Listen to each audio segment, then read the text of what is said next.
Qu'elle soit en avant ou en arrière-scène, Sophie Durocher reste toujours Sophie Durocher. On continue cette discussion vraiment extrêmement controversée. C'est quoi un homme? C'est quoi une femme? C'est quoi les rapports hommes-femmes en 2024? Les couples plus traditionnels, les hommes beaucoup plus, disons... viril, une certaine virilité. C'est quoi la virilité? Et puis, en réaction à ce documentaire Alpha de Simon Coutu qui est présenté à Télé-Québec, il y a beaucoup de gens, beaucoup de femmes qui ont réagi. Et parmi les gens qui ont réagi, il y a Hélène Boudreau. Vous la connaissez évidemment sous son petit nom, la fille de l'UQAM, mais elle est bien plus que juste ça. Beaucoup de gens sont toujours très surpris quand tu viens à mon émission. Hélène, bonjour. Bonjour. Merci de venir en studio. Donc, toi, tu as réagi hier après le segment ou pendant le segment à Tout le monde en parle avec Julien Bournival et Simon Coutu. Tu as dit que c'était malaisant. J'ai jamais vu un garçon autant se contredire dans ses propos, être sur la défensive. Qu'est-ce que tu penses, toi? Parce que tu fais partie des gens, dès qu'il y a eu la bande-annonce, tu étais en réaction face au mouvement masculiniste. Qu'est-ce que tu penses de tout ce phénomène-là, les gars alpha? Il me semble que ce serait ton genre de gars? Non, pas du tout. Okay. Je pense... je sais pas trop qu'est-ce que vous pensez des mâles alpha. Il faudrait avoir la définition de qu'est-ce qu'est un mâle alpha pour toi ou Julien Bournival. Oui, mais en fait, dans le documentaire, on le voit, ce sont des gars qui souhaitent un rôle très traditionnel pour le gars pourvoyeur, la femme qui est beaucoup plus maternelle, qui est beaucoup plus dans le care, comme on dit en anglais, et c'est une vision très rétrograde. Ça, c'est très en surface, parce que qu'est-ce qu'un mâle alpha? Qu'est-ce qu'un homme respectable? C'est un homme qui est honnête, un homme qui pourvoit, un homme qui est là pour sa famille, un homme qui a les bonnes valeurs à bonne place. Oui, mais bonne valeur, Hélène, chacun a une définition différente des exact. valeurs. Joël, il va à l'église tous les dimanches. Toi, je suis pas sûre, je sais pas, est-ce que tu vas à l'église tous les dimanches? Vous n'avez pas nécessairement les mêmes valeurs, mettons. Non. Oui. Alors, donc, quand tu as écouté Tout le monde en parle, tu as dit que c'était malaisant. Pourquoi tu trouvais ça malaisant? Parce que Julien Bournival était très émotif, très, très émotif et sur la défensive. Et j'ai trouvé ça malaisant parce qu'il se contredit beaucoup, comme ici. Est-ce que tu peux donner un exemple de contradiction qu'il a faite? Ouais, Julien ou toi? Julien. Parce Okay. que tu viens de dire Julien se contredit, après tu as dit moi, commence par Julien, après ça parle de moi. OK. Julien Bournival, son métier, tu sais, est-ce que le micro, il marche encore? Oui, OK. oui, il fonctionne très bien. Donc, son métier dit que c'est bien les bonnes valeurs, les traditions, mais Julien, son métier, c'est vendeur de thermopompes. Ouais. Et il fraude les gens de porte à porte. Puis il y a eu beaucoup d'articles dans les journaux, l'OMF qui s'est fait prendre. Oui, mais c'est un autre dossier. Moi, j'aimerais ça qu'on reste parce que, bon, il a en effet perdu son permis de l'Office de la construction du Québec. C'est exact. un autre dossier. Je rentrerai pas là-dedans parce que, personnellement, je connais pas tous les détails. Mais sur ses propos, par exemple, sur les femmes... et Joël et Julien considèrent que une femme devrait pas s'exhiber, qu'elle devrait pas, avoir plusieurs partenaires. Vous l'avez dit, hein, vous, moi, une fille, si je suis pas le premier ou mettons le deuxième, troisième, je veux rien savoir de ça. Le premier puis le deuxième, c'est quand même une exagération. Ah oui, ok. Tu sais, quand je dis revenir dans des valeurs un peu plus traditionnelles, là, je parle pas de 60, 70 ans. Là. C'est juste que je pense qu'une femme est dans son énergie féminine quand elle n'a pas vécu beaucoup de traumatisme. Et quand une femme a été avec, je sais pas moi, 50, 60, 70 hommes, bien, ça crée beaucoup de traumatisme à l'intérieur. Ça lui bâtit une carapace ça d'épaisse, puis elle devient très masculine. Je parle pas juste dans mon expérience à moi, je parle dans mon expérience. Donc, une femme qui couche avec beaucoup d'hommes, elle devient masculine. Et dans son énergie, pas dans son look. Énergie. Non, mais c'est intéressant. Moi, je pourrais réagir, mais je te laisse réagir. Est-ce que tu es masculine, toi, Hélène? J'en sais rien. Selon toi, est-ce que je suis masculine? Dans ton énergie, oui. Ah OK. ouais? Oui. Intéressant. Car je suis plus C'est pas une dominante insulte. que la normale ou... Ah, c'est son appétit sexuel que tu trouves peut-être masculin. Non, c'est que tu aimes ça argumenter énormément avec les gens.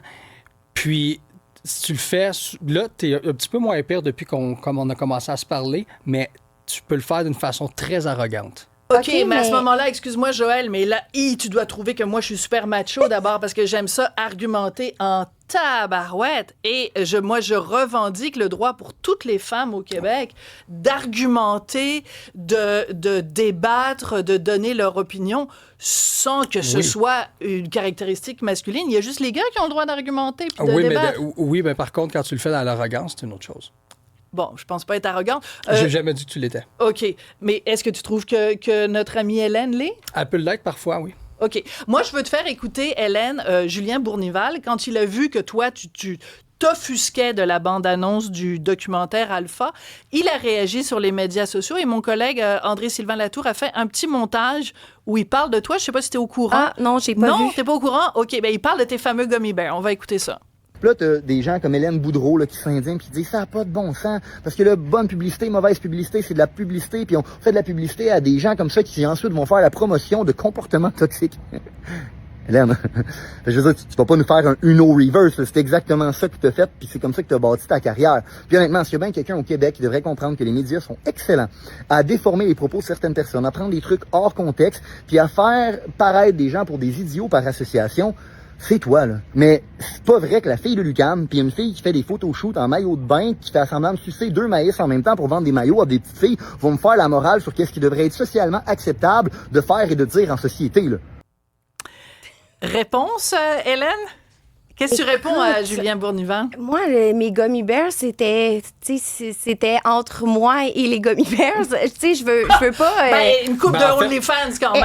Non, mais... Tout le Québec l'a vu pareil. Joël, on va laisser Hélène répondre, Oui, s'il te plaît. exact. Mais tu sais, je dis pas à toutes les femmes et à tous les hommes de se rentrer des gummy bears. Tu sais, c'est mon choix personnel. Donc, mais c'est là que ça rentre en désaccord, c'est que vous entrez dans un rôle de « nous, les hommes ». Donc, vous entrez tous les hommes dans le même bateau. Puis, s'ils ne sont pas traditionnels, c'est pas des mâles alpha. S'ils sont homosexuels, c'est pas des mâles alpha. Ou si une femme n'est pas traditionnelle, elle est dans son énergie masculine, elle n'est pas une vraie femme. Donc, c'est tout là la controverse. C'est ça qui te dérange. Ouais. Moi, je veux juste, avant de t'entendre, Joël, j'aimerais ça entendre Chloé. T'es plus traditionnelle. Bon, t'es plus... qu'est-ce que tu penses de ça? Hélène gagne sa vie avec OnlyFans, donc de divertissement pour adultes, là. On peut appeler ça comme ça. Puis, de temps en temps, elle se rend des petits ours engelés dans l'anus. Qu'est-ce que tu penses de ça? Est-ce que c'est un modèle de femme pour toi? Qu'est-ce que tu penses de ça? Ben pour moi, personnellement, non. Puis c'est juste que je crois pas que ça devrait l'être non plus pour les jeunes adolescents. Moi, c'est plus à ce mais je me niveau-là. prends pas pour un modèle.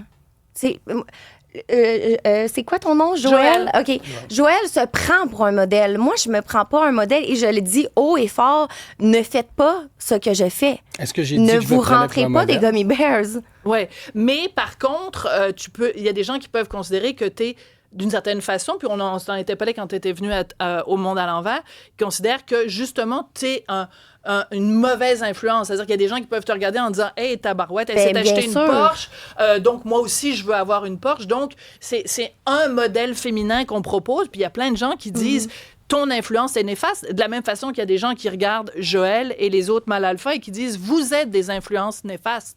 Donc, vous vous retrouvez un petit peu tous les deux d'une certaine façon. Oui, d'une façon, je suis très, très d'accord, mais moi, je prends pas toutes les femmes puis je dis faites du OnlyFans et l'OnlyFans, c'est bon pour vous. Donc, tu te considères pas une influenceuse. Alors que toi, Joël, quand même, dans le Lucide Podcast, la raison pour laquelle vous faites ce podcast-là, toi et Olivier, c'est que vous voulez quand même avoir des nouveaux adeptes. Non, oui ou non? C'est pas des adeptes que je veux. C'est sûr que moi, je suis un coach en dating. Donc, c'est sûr qu'il y a des clients. Ouais. Il y a des clients. En fait, 70% de ma clientèle, c'est des femmes, by the way. Là. C'est 30%. Attends juste 2 secondes. OK, non, mais ça, c'est intéressant. Donc, excuse-moi, Chloé.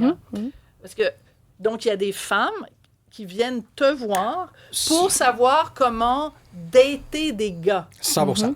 100%. Beaucoup. Énormément. Et quel genre de conseils tu leur donnes? Écoute, quoi de mieux qu'un homme pour dire qu'est-ce qu'un homme veut? Puis ces femmes-là sont interpellées par un gars comme moi qui prend les devants, qui est en shape, qui dit aux hommes de prendre responsabilité, puis d'arrêter de blâmer tout sur la société ou le gouvernement quand ils font pas d'argent ou bien l'inflation. C'est exactement ce que Julien Bournival a fait hier soir. Tout le monde en parle. Je ferme la parenthèse. C'est ce qu'il faisait hier, Julien. Tu sais, la faute de le gouvernement, il y a plein de choses qui vont pas. Non, moi, je dis aux hommes de ne pas arrêter de blâmer le gouvernement quand les choses vont pas, puis prendre responsabilité. Mais revenons au dating. Mettons que moi, je suis pas mariée avec Richard Martineau. Mettons que je suis célibataire, je viens de voir Joël, j'aimerais ça me trouver un chum. Quel genre de conseils tu me donnes? Premièrement, les femmes aujourd'hui sont toutes sur les réseaux de rencontres, ou la plupart d'entre eux. Fait qu'ils vont savoir. Ceux-là, exemple, que ça fait longtemps qu'ils n'ont pas daté, ils vont m'envoyer, exemple, des screenshots de messages textes qu'ils ont, puis dire qu'est-ce que tu penses de ça? Bien, qu'est-ce que tu penses? Ça fait 2-3 heures qu'il ne m'a pas répondu. Pourquoi tu penses? Puis moi, je suis capable de leur expliquer un petit peu la dynamique. Et pourquoi? Parce que les femmes sont trop à la recherche de... C'est aussi des femmes qui regardent Joël et qui se disent c'est un type d'homme-là que je recherche en même temps. Donc, moi, je ne serais pas une cliente parce que tu n'es pas vraiment le genre de gars que je recherche. Mais, je comprends, c'est un bon point que tu as Oui, donc, lui, il est coach en dating parce que des filles qui veulent avec des gars comme Joël. Mais oui, j'ai aussi des hommes. OK? Eux autres, dans le fond, ils veulent être capables de devenir... ils sont inspirés. Mais tu gagnes ta vie en donnant des conseils amoureux. C'est quelque chose que je fais. Ça, j'avoue que c'est quand même assez... Mais c'est ta source de revenus principale? Non, j'ai plusieurs sources de revenus, mais oui, je te dirais que c'est ma principale. OK, oui ou non? Oui. C'est pas compliqué, là. Tu le sais, tu reçois ton rapport d'impôt à la fin de l'année. C'est-tu là que tu fais le plus d'argent? C'est pas une information que je vais partager sur le plateau, malheureusement. Ah, OK. Écoute, moi, je pensais qu'on était là en toute mais toute tout transparence. ce qui a rapport avec mes finances puis toutes ces choses-là, c'est quelque chose que je partage pas, malheureusement, avec les médias ou quoi que ce soit, parce que je vais vous expliquer pourquoi. OK, rapidement. Je vais vous le dire pourquoi.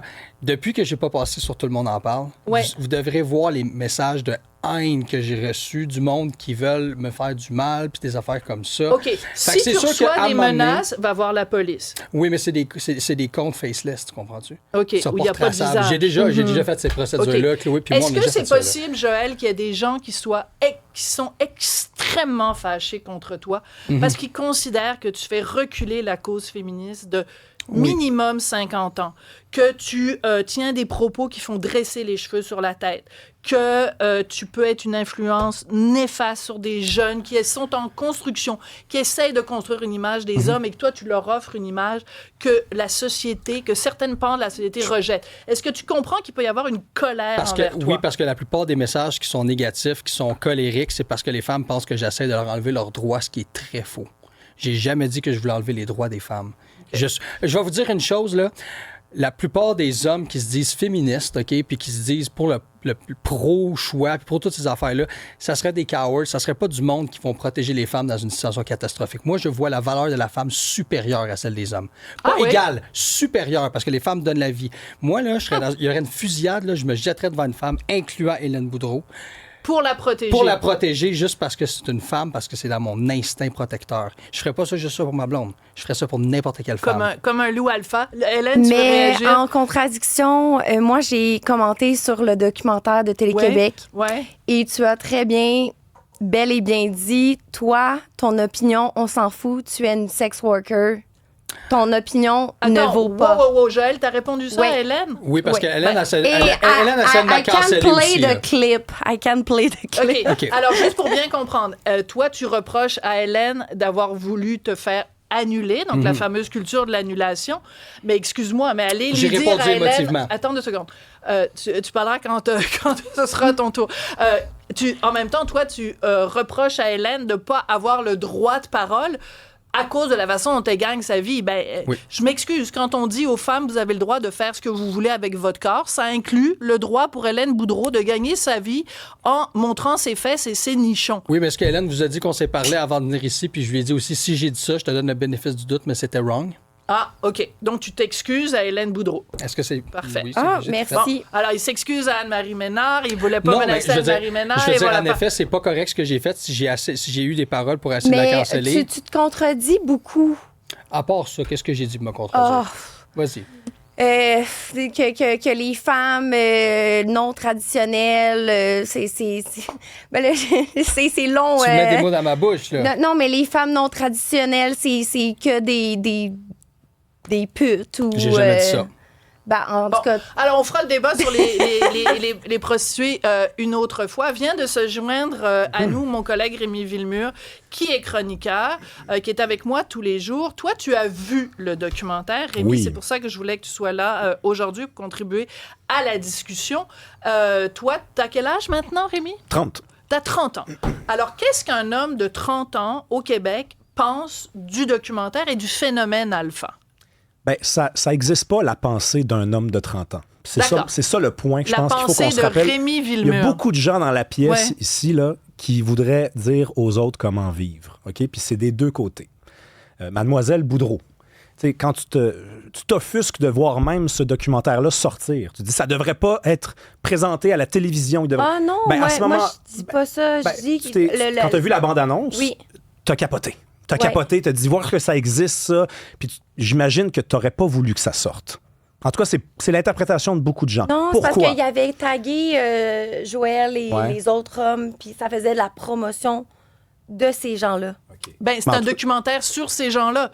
Ouais. C'est comme si tu fais un documentaire sur Hélène Boudreau, ben, c'est sûr qu'on va voir la face d'Hélène Boudreau. Tu peux pas dire « Ah, mon Dieu, ils font la promotion d'Hélène Boudreau. » Ben, c'est un documentaire sur toi, Hélène. Ouais, mais Hélène, est-ce que tu vas t'excuser aussi pour avoir essayé de nous canceller? Moi, je me suis excusé pour avoir essayé de te canceller. C'est ce que je me demande.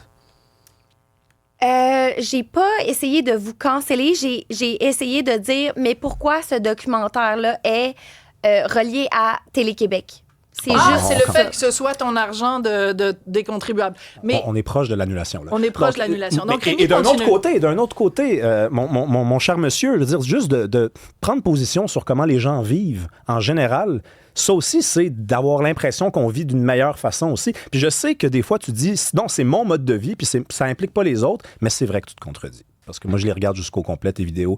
Puis tu regardes de haut l'autre mode de vie. Oui, mais qu'est-ce qui te choque dans la vidéo de Joël? Ben, c'est précisément ça. C'est-à-dire que là, déjà, pour moi, un homme, c'est un gars qui assume. Fait qu'est-ce que tu assumes tous tes propos? J'assume tous mes propos. Donc, il n'y a pas des propos qui ont été pris hors contexte, qui n'ont pas été... C'est tous les propos que tu as dit, tu les assumes? Ça ne veut pas dire qu'il n'y a pas des propos qui ont été pris hors contexte, ça, par exemple. Ça, c'est un piège médiatique. Non, mais oui, mais c'est parce que tu le dis toi-même que c'est comme ça que ça fonctionne, puis c'est comme ça que tu fais la propre promotion de ton travail, donc tu peux pas être surpris de ça. Non, tu peux pas. Est-ce que tu parles vraiment de la vidéo où est-ce que j'ai dit quand tu es une femme ou quand tu es un homme, tu laisses pas ta femme faire ci, tu laisses pas ta femme faire ça? Tu as fait un live, ou pas un live, mais une vidéo après l'émission Tout le monde en parle avec ton collègue. Je l'ai regardé. Les 28 premières minutes, j'ai découvert un gars qui est articulé, qui a une pensée en ordre, et après, ça commence à dérailler. Je pense que c'est peut-être ton ami qui te sert mal, mais là, ça traite les filles de plot. Ces affaires-là. Okay. Et regarde, il faut savoir que moi et Olivier, on est deux entités différentes, OK? Oui, mais toi, est-ce que tu assumes ou tu te défends, là? Un homme, ça s'assume. T'assumes ce que moi, je te défends de femmes? Non, jamais. Trouvez le clip où est-ce que je dis ça. Donc, c'est Olivier qui traite les femmes de plot. Bravo, félicitations. Ben, en tout cas, si c'est lui qui fait ça, tu le reprends pas. Mais aussi, c'est que tu t'associes à Olivier, donc... Est-ce que je suis obligé d'être en accord avec tout ce qu'il dit pour m'associer avec quelqu'un? Mais vous êtes associé, je pourrais pas m'associer avec personne sur la partenaire. planète Terre, là, tu comprends-tu? Je pourrais jamais m'associer avec personne. Est-ce que tout le monde avec qui tu es associé ou tu t'es associé pour faire, je sais pas, moi, du corn, du OF, est-ce que tu es d'accord avec toute leur opinion? Non. Bon, voilà. OK, c'est intéressant. I stand my case. Oui, beaucoup d'expressions en anglais. Rémi, donc tu as vu le documentaire que personne pour l'instant ben moi je l'ai vu, je veux dire on est très peu à l'avoir vu, c'est en ondes ce soir. Est-ce qu'il n'y a pas quand même une sorte de vide en ce moment dans la société québécoise? C'est-à-dire que des modèles masculins, tu sais, hier soir, à Tout le monde en parle, il y avait Mona de Grenoble, donc gars qui se déguise en fille. Des modèles masculins aussi... hyper woke, toujours prêt à s'effacer. Puis, à côté de ça, t'as des Schwarzenegger puis des mâles alpha. C'est un petit peu difficile de se trouver sa place en 2024. Puis, qu'est-ce qui arrive dans ce temps-là, c'est que t'as l'expression vulgaire de la masculinité qui se présente. Et là, là, on n'est pas encore dans la période du raffinement. Il y a eu tellement manqué d'hommes qui disaient « je suis un homme, puis je suis pas coupable, puis moi, j'ai jamais violé une fille, puis le mouvement MeToo, c'est allé trop loin, puis c'est pas vrai que parce que mon ami, il l'a déjà fait, que je suis coupable, j'étais pas là ce soir-là. » Moi, j'ai entendu des conneries là, depuis le mouvement MeToo. Être un homme, c'était être coupable. Et là, il y a un ressac Ça revient à la charge. Une forme de masculinité que je trouve honnêtement un peu vulgaire, mais je le comprends, ce phénomène-là. Et si on est à l'écoute... Tu le comprends dans le sens que tu... je comprends que ça soit l'expression... Que ça existe, mais ça veut pas dire que tu l'as... Non. Non, pas du tout. Bien sûr. Mais après, tu sais, je veux dire, il y a plein de belles choses que tu dis, Julien. Je veux dire, être en forme pour être un garçon... Joël, être en forme, c'est super important.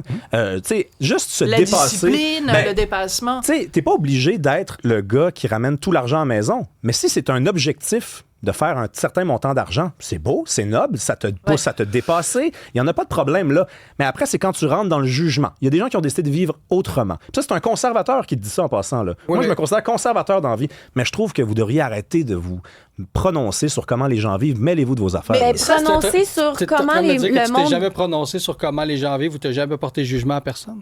J'ai parce déjà fait la ça plein liberté de fois. À qui on parle, là? De choix. OK, à moi. OK, ben, bien sûr que j'ai déjà fait ça. Mais je veux dire, moi, je l'assume. Puis deuxièmement, c'est pas il n'y a pas une chaîne YouTube là, où je dis aux gens, vivez de même, faites ci, faites ci, faites ça, faites ça. Là. Mais je dis pas aux gens, vivez comme ça. Hélène, il y a un truc quand même qui ressort dans les propos non seulement de Joël, mais de Julien dans le documentaire et aussi d'Olivier et évidemment d'Andrew Tate. C'est que les filles, finalement, dans le fond, ce qu'elles recherchent, là, elles s'ennuient de l'époque où il y avait des vrais gars, des gars musclés, des gars qui prennent les devants, des gars qui font... Et leur critère des filles, c'est... moi, mon rêve, c'est d'avoir un gars qui va prendre soin de moi, un gars qui va faire 100 000 et plus par année, un gars qui va mesurer plus que 5 pieds 9. Il y a des filles comme ça. Que 6 pieds 2 à cette c'est bien, je t'entends dans les nouvelles. Il y a des filles qui sont comme ça aussi, Hélène. Il y a des filles qui sont comme ça, mais moi, c'est pas ça que je recherche. Moi, je recherche un gars respectueux, honnête, qui a des bonnes valeurs, qui va surtout me respecter et être loyal à moi. Mais tu reconnais qu'il y a aussi des femmes qui cherchent un modèle de gars traditionnel. Oui. Et il y a plein de Québécoises, d'ailleurs, qui reprochent aux hommes québécois d'être trop mous. Moi, j'adore la série en ce moment, Mon père, ta mère, ou Ma mère, ton père, là, je sais plus. J'écoute ça chaque semaine. Ça revient tout le temps. C'est une émission de dating pour les hommes et les femmes de 40 à 60 ans. Il n'y a pas une semaine où il n'y a pas une femme qui se plaint en disant « Hey, les gars sont mous, les gars sont mollassons, les gars prennent pas les devants. » Et il y en a même une cette semaine, jeudi dernier, qui a dit « Moi, ce que je cherche, c'est un mâle alpha. » Ben, c'est parce qu'on leur met la mot toxique masculinité. Elle s'est pas fait face. tirer des tomates, cette femme-là. Elle a dit ce que pensent beaucoup de femmes aussi, qui recherchent un gars qui est sûr de lui, qui prend les devants, il y en a des femmes comme ça. Mais je vais répéter un peu ce que j'ai dit tantôt. Tu sais, when shit hits the fan, puis excusez mon anglicisme, ben c'est des gars qui sont toxiques que vous allez chercher. Quand n'importe quoi arrive, c'est toujours comme on va se cacher derrière le gars qui est misogyne, entre guillemets, parce que je crois pas vraiment que je suis misogyne, là, mais je me fais appeler ça tous les jours, tu comprends? Je déteste pas les femmes. Je les mets sur un pied. Je vois une femme comme sa valeur est supérieure à celle des hommes. Mais on va toujours me taguer comme étant un misogyne qui déteste les femmes. Peut-être que si tu tiens avec un gars qui traite les femmes de plot, peut-être que personnage. Il y a un côté personnage aussi. Okay. Comme Hélène, il y a un côté personnage aussi. Comme que j'ai dit, tu te contredis beaucoup. Tu disais, t'arrêtais pas de dire sans arrêt... Les filles d'OnlyFans, ils n'ont pas sa place. J'ai jamais dit ça. Je veux, Hélène, revenir avec toi parce que quand même, une des raisons pour laquelle je te recevais aujourd'hui, c'est que récemment, j'ai appris dans Sac de chips que ton body count a changé. T'as toujours dit que tu en avais eu 48. Maintenant, on est rendu à 59. Et moi, je regarde ça puis je me dis, on est rendu qu'on rit d'une fille parce qu'elle est rendue à beaucoup de gars. Est-ce que c'est pas un petit peu une forme de, entre guillemets, 59 000 ou 59? Non, mais c'est une vraie question. Bientôt 69. C'est une vraie question. Hélène, il te reste 30 secondes pour nous répondre. Ben 59 pour une sex worker, c'est pas tant que ça. C'est minime, là. Ben oui. C'est ridicule, même. Tu comptes juste les relations complètes à 59. 59, les relations complètes, les relations dans ma job et hors job, vie personnelle et... OK. Est-ce qu'on devrait... te pointer du doigt et rire de toi parce que tu as un haut body count? Moi, j'ai tellement confiance en moi que je m'en fous. Puis d'ailleurs, quand tu as confiance en toi, c'est un peu masculin. Mais on devrait pas rire d'elle non plus. Là. Ah, OK. Donc, tu vois, tu as un protecteur. Non, mais c'est pas que je veux la protéger, c'est non, mais un mâle alpha n'accepterait jamais un body count de 59. Rémi Villemur, merci. Hélène Boudreau, merci. Joël McGurk, merci. Chloé Patnaud, merci beaucoup d'être venue, d'avoir participé à ce débat et à demain.